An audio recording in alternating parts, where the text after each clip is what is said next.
La situation est souvent plus complexe qu'on ne le dit, c'est-à-dire qu'on présente souvent la Russie ou le pouvoir russe comme un pouvoir autoritaire qui domine du haut à la fois la société et la presse.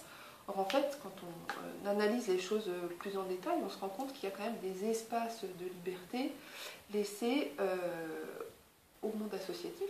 Donc, il existe quand même en Russie énormément d'associations légalement enregistrées et indépendantes du pouvoir. On connaît les plus importantes, Mémorial notamment, le groupe Helsinki de Moscou, les comités de mères de soldats, qui continuent à travailler en Russie, même si elles travaillent dans des conditions difficiles.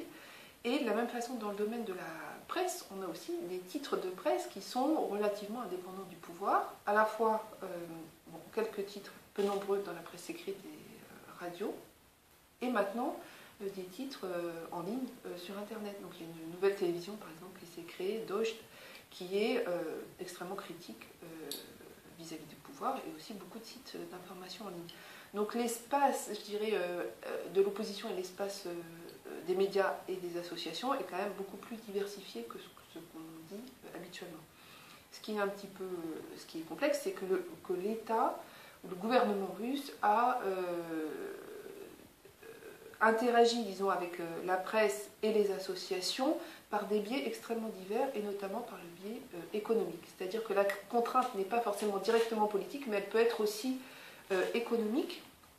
On le voit très clairement avec la presse, les entreprises de presse, évidemment, sont contraintes par des considérations économiques, notamment le problème de la relation à la publicité, le problème des relations aux investisseurs privés.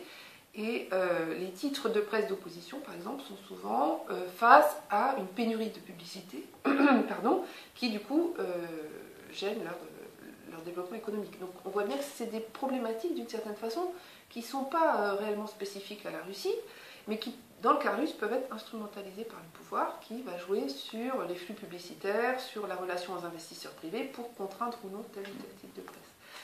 Et c'est un peu la même chose dans le domaine associatif, où on a des associations qui fonctionnent, mais dans des conditions économiques de plus en plus dures. Et là, il faut parler évidemment de la loi sur les agents d'étrangers, dont on a beaucoup parlé aussi dans la presse occidentale, qui contraint les associations, d'une certaine façon, à renoncer à leur financement étranger, donc aux financements internationaux. Mais dans le même temps, on voit l'État russe qui, lui aussi, maintenant, offre des subventions aux associations russes. Donc il y a une forme de substitution des subventions étrangères par les subventions nationales, qui induit aussi des formes de contraintes nouvelles sur les associations. Voilà, donc ce sont des modes de domination sur la presse et sur les associations qui sont assez complexes et très articulés aux questions économiques et financières.